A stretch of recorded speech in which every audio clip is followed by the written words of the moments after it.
What's up, everybody? Welcome back to Ari Teaches Drums, where I will be teaching you all facets and fundamentals of drumming.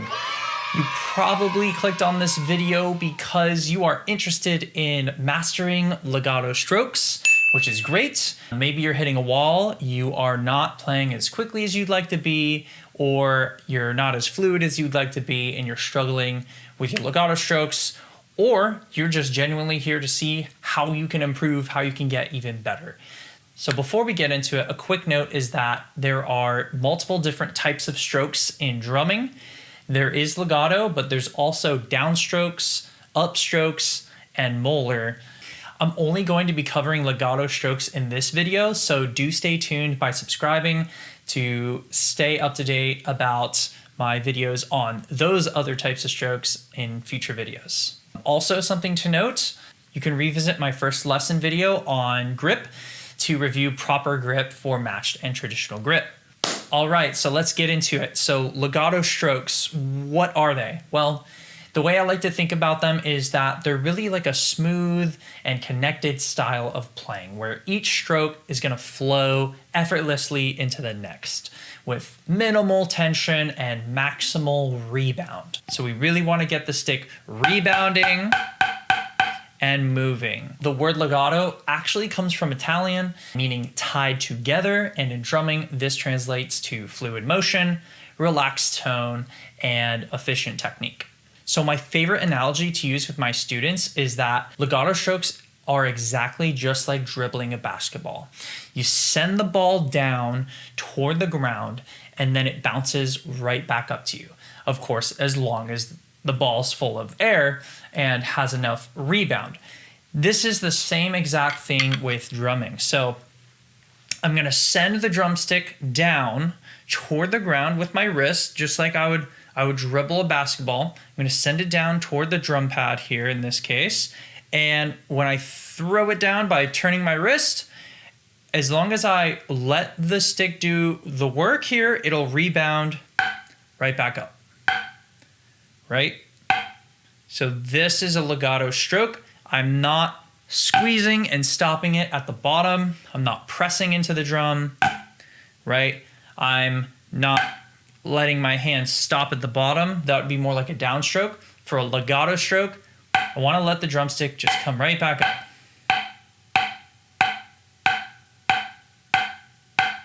If you're using traditional grip or match grip, it doesn't matter. It's going to be the same principles in this video. Or match grip.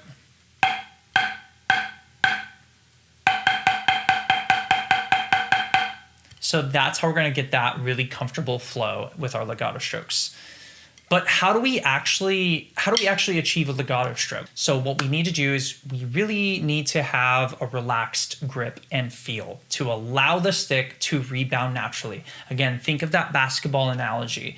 I'm not gonna force the ball onto the ground, right? That wouldn't make any sense. If I was gonna just like press the ball onto the ground and then like hold the basketball down. No, when you bounce a basketball, you throw it down to the ground and you let the ball do the work. So that's really what we want to do with the drumstick as well. All right, the next thing we want to do with our legato stroke is to shoot for a full range of motion. So of course, dynamic is going to determine how much we allow the drumstick to rebound up. However, you should always have some type of full range of motion. So I just send less energy through the stick to the drum if I want to play a quieter dynamic. It's still a full range of motion though. I'm not hindering the stick. I'm just sending less energy. But if I want to do a big full forte or fortissimo, I'm just going to send a little more energy into the stick and to the drum. And then it's gonna respond with the energy I send through the stick. It's going to rebound with that same amount of inertia. Think back to physics. It's kind of like that. Something to note that's really important. While you're doing this full range of motion, you're going to be using mostly your wrist. Okay, mostly all the work is happening in your wrist. So it's not happening from the hinge point of my forearm Okay, this is not where the work should mostly be happening. It's also not from the shoulder joint, right? Because if I do that, it's just gonna feel really uncomfortable and I'm not gonna really have as much control with what I'm doing. I'm also gonna be really slowed down by that. So we wanna keep all the action in the wrist. Imagine you're knocking on a door, right? If you knock on a door, it's just like that. Now with traditional grip, it's a little bit different, but the same type of philosophy applies with the traditional grip. So you want to allow the stick to simply rotate and have full range of motion. So the idea is, these are approximate, but basically the idea is that we're using 85% of the motion is from our wrist. 85% of the motion. And then maybe like 10% of the motion is going to be the arm's going to move a little bit, right? Because I'm not going to be completely strict here with only my wrist. I want to allow my forearm to move, to have some natural movement. I'm not mostly trying to go from here. It's really still 85% wrist. But I'm not a statue, right? This whole system's got to work together. So then 5% of the motion also is the fingers are involved a little bit, especially as you get faster and if you're playing softer. You can still really use mostly wrist, but you might be engaging your fingers just a little more down at the soft level.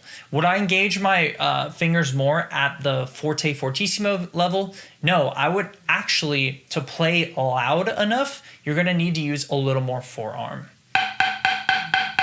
Right? I can only play that loud if I'm using my forearm to some extent. If I only use my wrist, it's not quite as loud as. So if I really want to get my loudest tone, I'm going to need to engage my forearm. So you'll see this from drum set players or marching percussionists. You're going to need to use that forearm a little more as you're playing to get a nice big legato sound. Right? It's not only from the wrist. That's just a little softer dynamic if I want to go louder. And hopefully you can see the difference there at home as you're watching. So some other tips to really focus on with using your ear or listening back on a recording is listen for even sound between both hands. You want to try to produce a consistent tone. If you watched my first episode, you heard me harp on consistency is key. Guys, this is so huge in everything we do as a musician, as a drummer. We want to be consistent with our approach and our technique and our sound as a result. We want to have a consistent tone and dynamic level. We don't want any harsh accents. So if I'm trying to do alternating strokes, for example,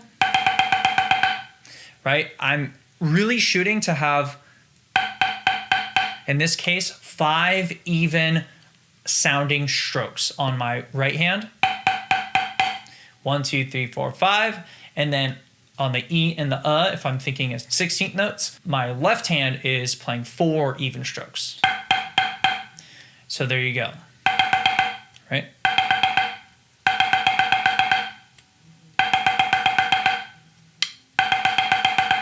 So what you shouldn't be getting is something like this, where your dynamic level, there's accents kind of changing. You want to strive for just constant. Again, imagine you're bouncing a basketball and you're trying to get the basketball to bounce right back up to the same spot of where it was. So as you'll notice while I'm playing, I'm allowing the stick to come right back up to the top. So try this at home.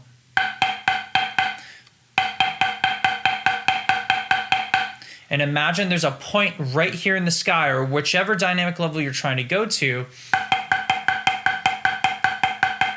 where it always comes back to that level.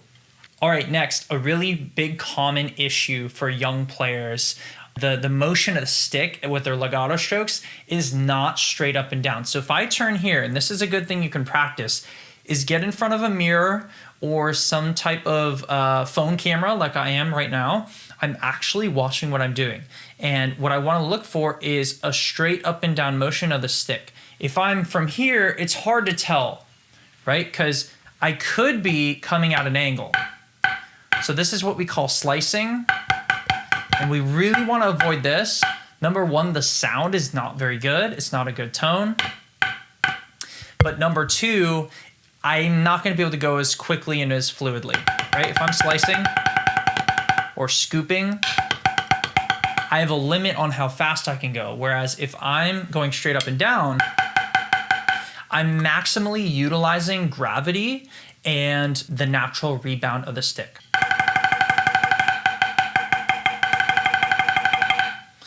So really try to watch for slicing and avoiding that. And I would do that with the same with the left hand. Whether you're playing with traditional grip or matched, it's the same exact concept applies.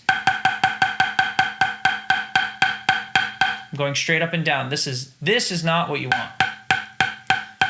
When I first started, I had a pretty bad slice, and it was something I gradually worked on by doing this exact thing in the mirror.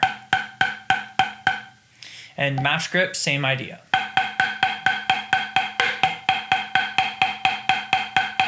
Going straight up and down. All right, so utilize the mirror, utilize the phone camera to check yourself before you wreck yourself. All right, next, let's talk about exercises to improve your legato playing. There's a couple really important exercises that I do recommend for you.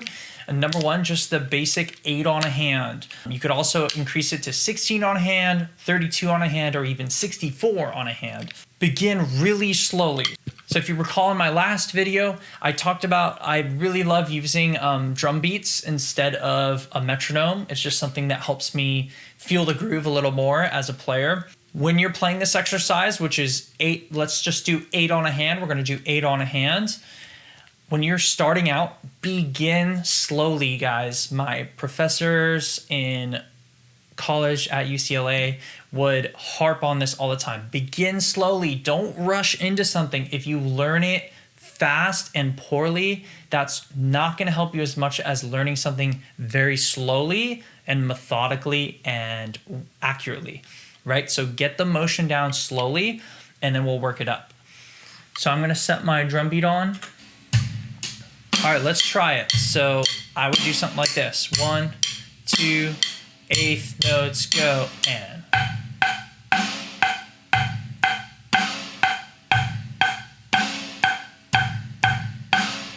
So when we play this exercise, also allow your sticks for now to just stay up in the air. And we're gonna come back to this point every single time. So here we go. 1, 2, ready, and go.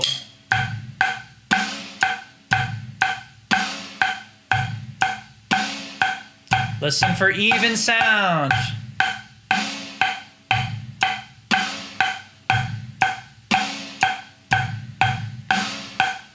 So a couple things again I'm looking for is slicing like we talked about. I also didn't mention beating spot. So you want to be intentional about where you're playing. Some players, their sticks start to wander. And if you've ever heard on a drum, playing off to the edge is going to significantly change your tone. So you want to stay in one spot, whether that's the center or closer to the edge, wherever you're playing dynamically, you want to stay there. Once you've started practicing this exercise super slowly, gradually bump up the tempo. So we were at 60. I like to increase in increments of 10. So I would then go to 70 beats per minute. So 70, it's just gonna feel a little brighter. And I'm gonna also be focusing on 85% wrist and then a little bit of forearm and just barely any finger action, but it's just involved a little bit. 1, 2, ready, and go.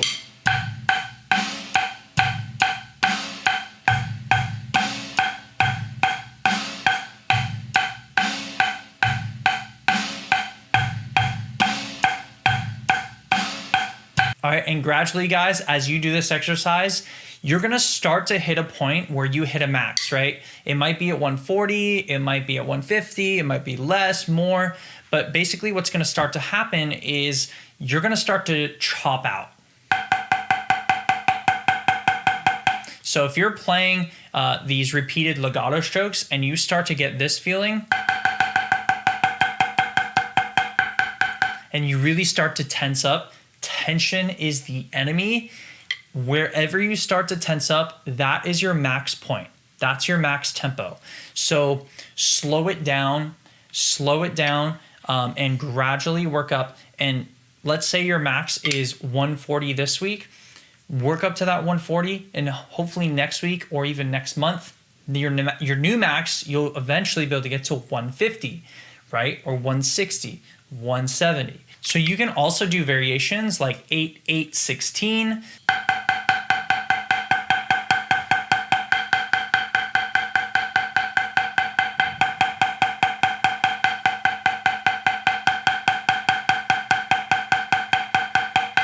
You really should be able to play something like that above 200 BPM. If you do that, here's that 200 BPM. Here's what that would sound like.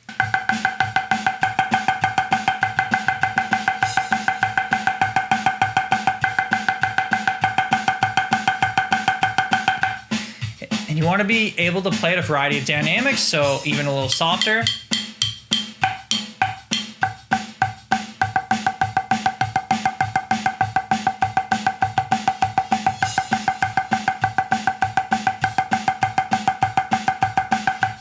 And all throughout all of these legato strokes, you want to keep an eye on your grip as you're playing, right? If you're starting to let your fingers fly off, like we talked about in lesson 1, or you're starting to death grip the sticks, those are the two polar opposites of what can happen.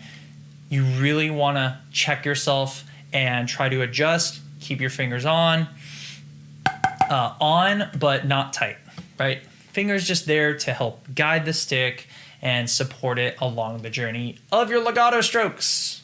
All right, last practice tip for you guys is definitely try to practice at all dynamic levels. You want to try to practice at pianissimo piano, mezzo piano, mezzo forte, forte, and fortissimo. If you're unfamiliar with the approximate stick heights of all those, I'll very briefly break those down for you. Pianissimo, you want to be anywhere from only 2 to 4 inches above the drum head. So this is right about there. And then piano is only going to be at its highest 4 inches instead of here, right? This was pianissimo. Piano is going to be a little higher. Very important to mention, dynamics in concert and symphonic style percussion are in general much softer. So the way I'm going to play pianissimo in a concert setting is probably softer. And even the fortes, definitely softer than in a marching band situation. So just keep that in mind. And then dynamically, some general guidelines, at least marching arts wise, these are some general guidelines. Pianissimo might be around 2 to 3 inches high off the drum head. And you still want to get a good tone with your legato strokes always. And then if I'm trying to go for piano dynamic, it's a little bit higher, maybe 3 to 4 inches.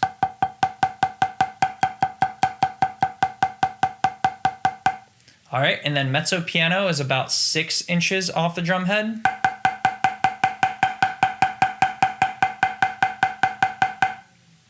Mezzo forte, about 9 inches.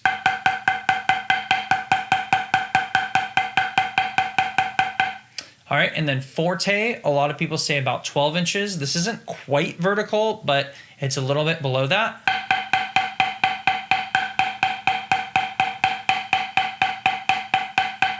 All right, and then fortissimo, a lot of people say in the marching arts community, you're basically going to be going for vertical.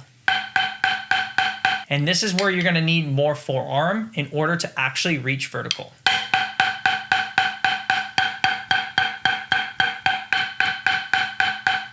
That's kind of the gist of it. And then from there, triple F, you just got to put a little more oomph into it, maybe a little higher, and that's kind of the deal. All right, guys, thank you so much for joining me. I hope it was of value to you. If it was, do like and drop a comment. I'm also really interested to hear if there's any other tips you've heard from your own drum instructors along the way, or if you think I missed anything in the video. And please do subscribe if you're interested in learning more tips about how to become a better drummer. I really appreciate you guys joining me. And till next time, Ari Schiller out.